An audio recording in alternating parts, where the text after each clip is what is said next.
Guys, so for today's video guys is magmo-monitoring ako ng aking blood sugar kasi kahapon nagpunta ako dun sa hospital para magpa-check up. So yun, nabasa yung result ng ng pagpatingin ng blood sugar dati nung March pa yun. Tapos sabi mayroon daw akong diabetic, mataas daw yung blood sugar ko. Kaya ngayon, bumili ako ng pang-monitoring sa Mercury. So, ang laman pala nito guys, ito.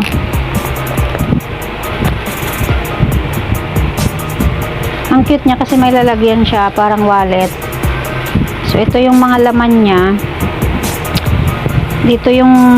Dito mo malalaman kung ilan yung blood sugar mo. Tapos ito naman yung lagay ng karayom. So gaganyan mo lang siya. Tapos dito mo lang siya ilalagay. So, ganito lang siya. Tapos tatanggalin mo to. So mamaya pa naman ako test ng aking sugar, kaya hindi ko muna to tatanggalin. So tinuturo ko lang kung paano ang paglagay ng karayom. So ganito. Tapos ito naman yung pang test mismo. Kukuha ka lang ng isa. So ito. So dapat naka-alcohol ka, nakahugas ng kamay. So dito mo siya ilalagay. Paano? Ganito.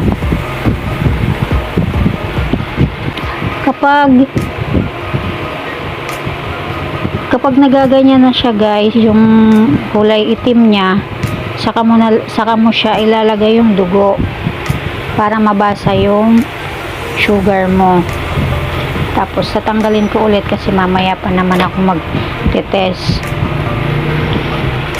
Tapos ito naman yung karayom na nabili ko. So, mahal pala to guys yung pang monitoring.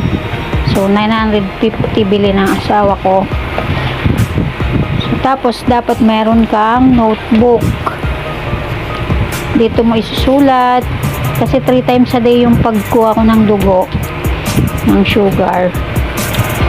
Kaya nililista ko talaga sa notebook na maliit. Tapos ito naman yung calendar, indicator card. Dito mo malalaman, matitingnan kung ilan ba yung sugar mo, kung low, normal, borderline, high, and dangerous.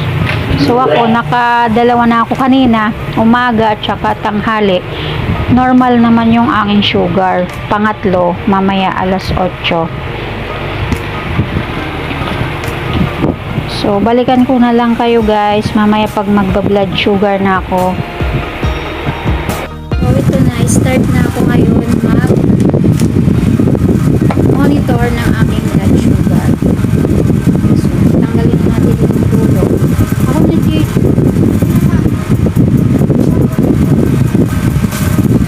There we go. Parang umaba. Ganyan talaga yan. Kaninang liit din natin masyado siyang ididiin sa ilalim kasi para sakto lang yung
basic lang to. Uy, tapak. Panahilain ko. Hindi mo ihilahin. Ganito lang yan. Oh. Basic lang. Sakit. So, ayan. Dumugo na siya, guys. So, ito naman next ko ilalagay. Para. So, ayan. Gaganyan ko na siya.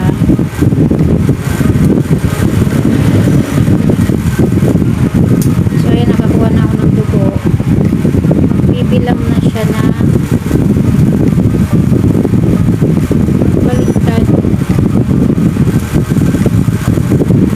Ay, 101. Kanina to, nasan na? 101 lang yung aking blood sugar ngayon gabi. So, kanina, umaga, 83.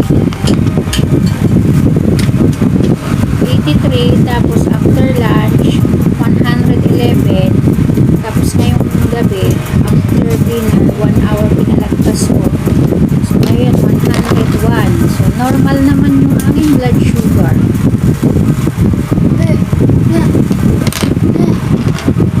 Ba't ka nag-ano? Pinasan mo? Hindi, magte-testing din ako. Huwag, sayang yung ano yaba. So, yun na nga, guys. So, ganun lang yung pagkuha natin ng blood sugar. So, tanggalin ko na to para safe. Itatapon. Tapos yung parayong. Yung parayong. Nasaan na yung parayong? Tanggalin para safe siya. Hindi naman pala masakit. Patapon na natin sa basurahan. So, yun lang guys. Ganun lang kasimple yung pagkuha ng blood sugar. So, thank you. Thank you for watching. Please subscribe my channel and don't forget